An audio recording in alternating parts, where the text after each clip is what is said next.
İyi akşamlar sevgili seyirciler. Bir Yaz Boz akşamında tekrar sizlerle birlikteyiz. Yine dolu dolu bir programla karşınızdayız. Ergün, eline boyuna Bilderberg.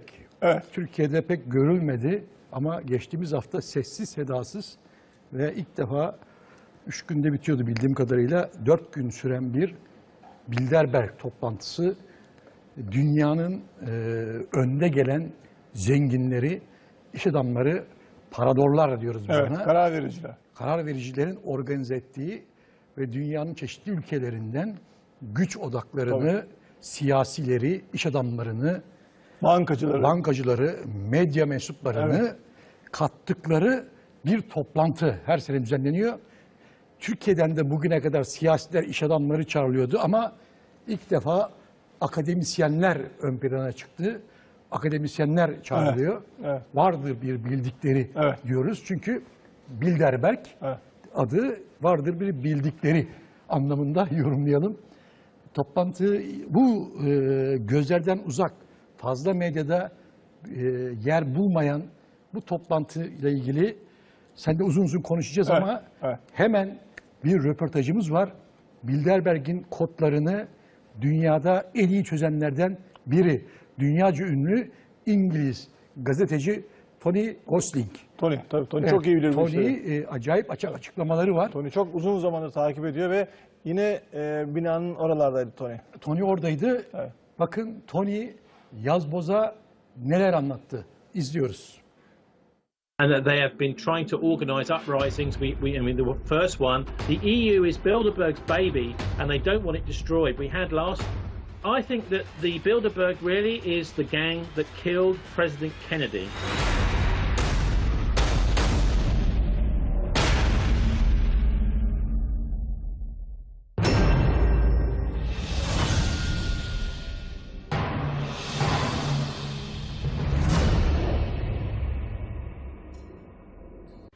Well, I think to understand Bilderberg, you've really got to look at the origins of these conferences.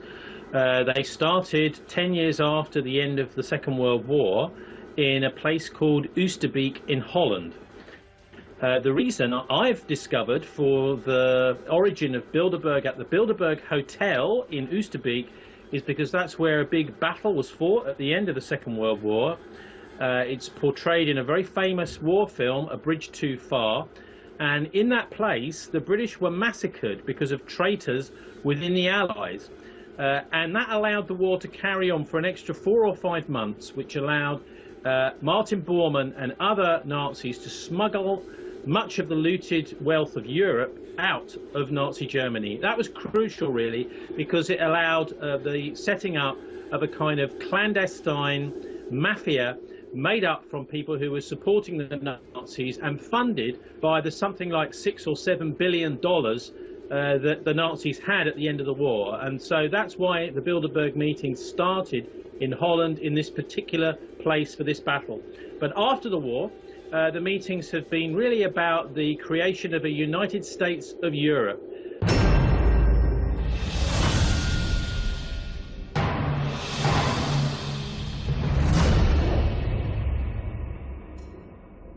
The Americans, at the end of World War II, were fed up with having to deal with 30 different embassies. And they set up something called the European Movement, and they put a great deal of influence on Europe in order to stop them, as they're doing with Germany now, for example, making pacts and alliances and trading agreements with the Soviet Union and the Russians. And so, in parallel, really, the European Union was set up, along with NATO, in order to keep Europe's 500 million people in a very close political and military alliance with the United States. Well, anyone who's embarked on the project of setting up a United States of Europe, it started as the European Economic Community. Now it's European Union, which is a fully political union. Also, they're talking about now a European army. This is really what the project's about, and it's very difficult to sell that to the public. If you were to ask people in Europe to vote for a United States of Europe, a European army with 500 million people all controlled from Brussels, I don't think there's a single person who would vote for it.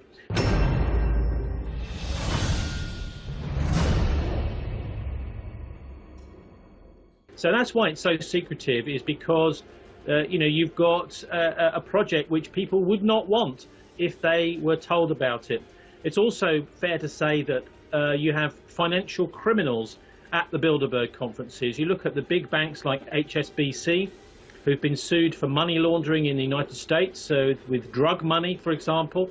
Now, these criminals I mean, this has been proven in the US courts. It's not just me saying this.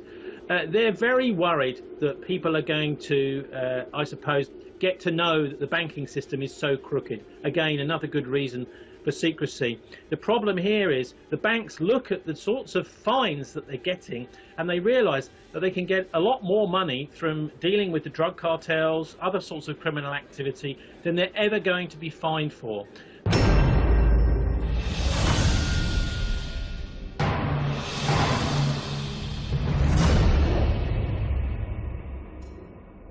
The other type of war criminals that are in the Bilderberg are those war criminals like Henry Kissinger.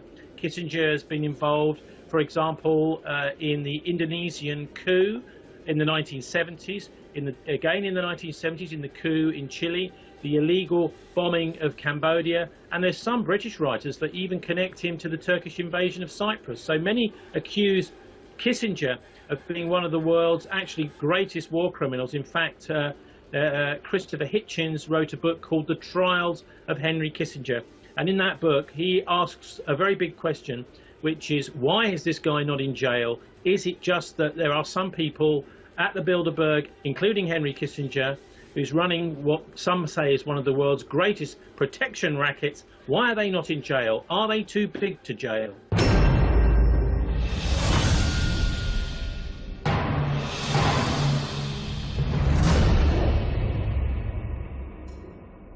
Okay, so there's probably fair to say there's three different levels of the Bilderberg. At the very bottom level are the people who are invited in for the first time maybe, or the second time, because it's a kind of vetting procedure. So these are maybe newspaper editors, politicians, business people from around Europe and the United States and Canada, and they are being invited in really to be vetted. So the Bilderberg will listen very carefully to what they say. They will chat to them in the bar and this kind of thing to see if they are speaking anything against the Pentagon. If they say something against the Pentagon, then their name will be marked down and they won't be invited back. In fact, they might find that their career is in tatters within a few months of the Bilderberg conferences. So that's the first level, which is the people who are being schmoozed by royalty, etc. And those are the ones who are the, I suppose they're looking for job prospects, their career to be advanced and to gain power in the future. At the middle level is what's called the Bilderberg Steering Committee. We have on there people like Eric Schmidt from Google, John Soares, the former head of the British Foreign Secret Service. Those are both there. And that steering committee does the setting of the agenda and the inviting. At the very top are a handful of people who are the movers and shakers, that is to say, families like the Rockefellers, many say the Rothschilds as well, at the very top funding Bilderberg.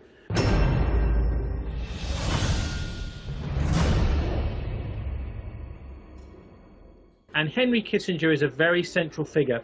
If you talk to the bar staff, as we did at the Taschenberg Palace this year, every year they say the same thing. The center of attention is Henry Kissinger. Kissinger was born in Germany and went into the American Army, and then he worked his way up through to the State Department. But when he finished as Secretary of State under Richard Nixon, he never gave up on international politics. And now he lives at the Waldorf Astoria Hotel permanently in New York, and he really runs a kind of private diplomatic service for the United States, working primarily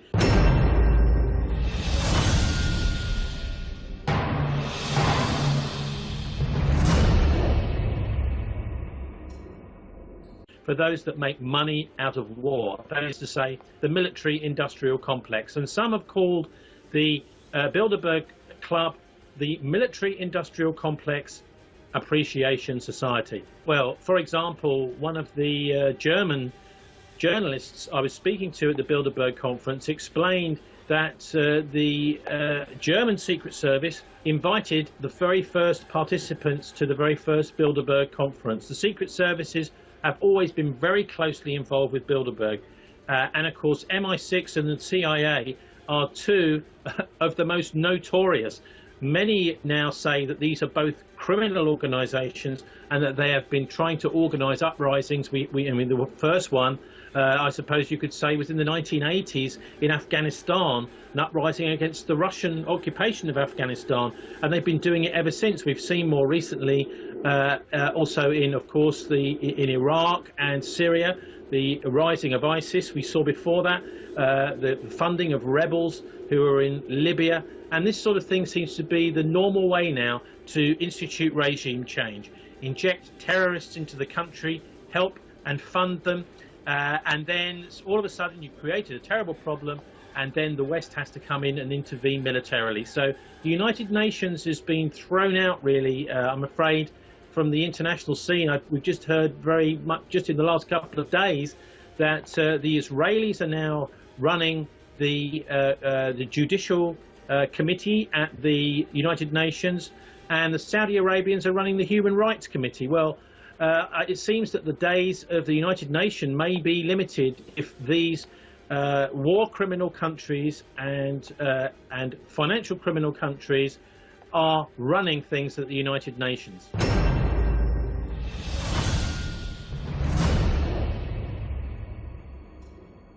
I think it's probably true that the decisions are not actually made at the Bilderberg conferences.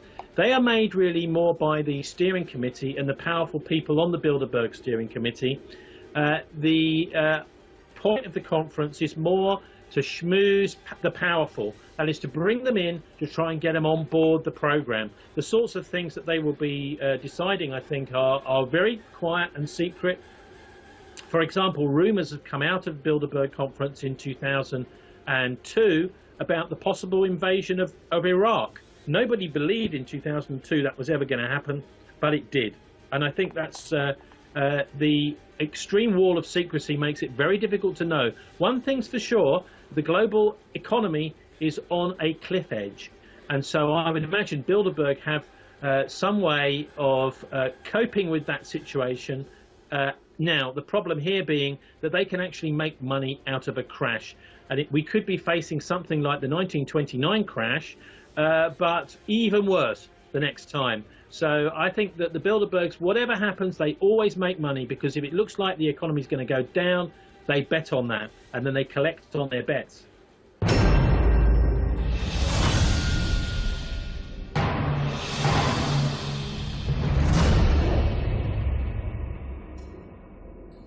Nobody really in the Bilderberg conference will be saying anything good about Britain leaving the EU. The EU is Bilderberg's baby, and they don't want it destroyed. We had last year the Greeks voting against the Troika, and still they couldn't get the drachma back, and they couldn't leave the European Union.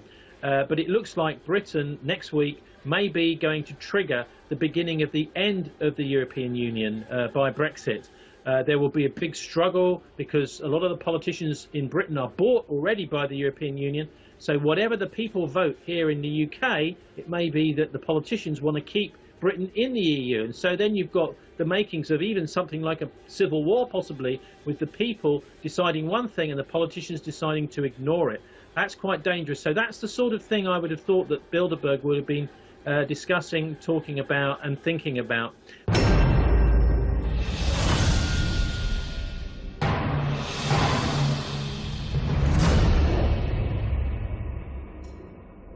But as for the decisions, they keep that very secret. We spoke to the bar staff, and they said that if they were to mention anything about Bilderberg, they'd immediately lose their jobs. They make a very, very good job of keeping the actual decisions being made in there secret. But you can be sure of one thing, and that is that there is a crisis, probably a financial crisis, coming soon.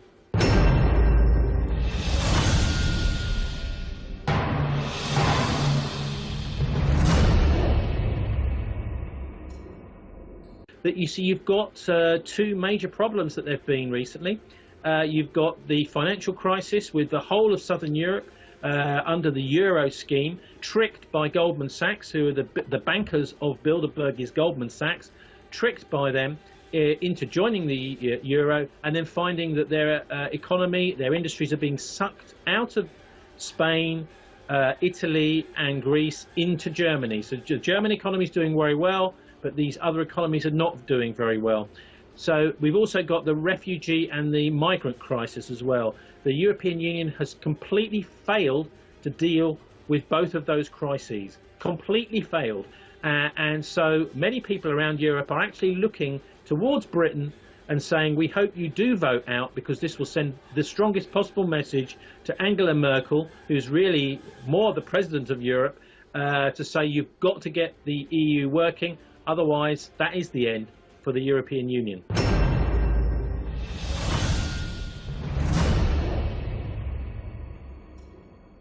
I think that the Bilderberg really is the gang that killed President Kennedy.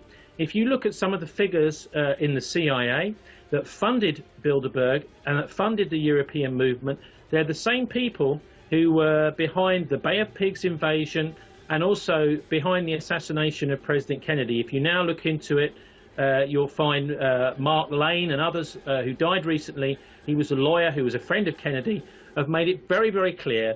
It was Lyndon Johnson, it was the FBI and the CIA behind the death of Kennedy. And the same people profited immensely, made a lot of money out of the Vietnam War, for example, and are making the money out of wars today. So that's why I call Bill behind the Bay of Pigs invasion and also behind the assassination of President Kennedy. If you now look into it, you'll find Mark Lane and others who died recently. He was a lawyer who was a friend of Kennedy, have made it very, very clear. It was Lyndon Johnson, it was the FBI and the CIA behind the death of Kennedy. And the same people profited immensely, made a lot of money out of the Vietnam War, for example, and are making the money out of wars today. So that's why I call Bilderberg the gang that killed Kennedy. And when I was speaking to some of the German police in Dresden, we had an amusing conversation about whether there would be more criminals on the inside of Bilderberg or on the outside. And the police were smiling, saying maybe we must have our handcuffs on some of the people inside, which is nice to hear from the German police, who are not noted for their sense of humor. Evet Ergün, çarpıcı açıklamalar. Evet. Tony Gosling İngiltere'de çok ünlü bir gazeteci. Tabii biz geçen hafta Tekse Mars'ı yayın almıştık Amerika'da. O da bir üniversite akademisyen. Evet. O da Amerika'da hızla büyüyen aileler var. Bunların en başında da Goldman Sachs geliyor, evet, demişti. Avrupa Birliği'ni kuran Bilderberg diyor Tony Gosling. Evet. Bilderberg'in bankası baktığımız zaman diyor bu Goldman Sachs diyor enteresan ilişkiler ağı. Bu Goldman Sachs bankası patronları Avrupa Birliği'nin Euro'ya bütün ülkelerin geçmesini sağladı. Geçtiklerinde de battılar diyor. Evet. Ve hep bunlar kazandı diyor. Avrupa Birliği'nin kurucusu Bilderberg'tir. Evet. Ama batan Avrupa, kazanan bunlar. Nasıl okuyacağız bu tabloyu? Zaten Tony genel itibariyle özetledi. Fakat Tony konuşmasının arasında bir şeyi vurguladı. Almanya Avrupa Birliği'nin tamamının dışında sağlam kalan tek ülke.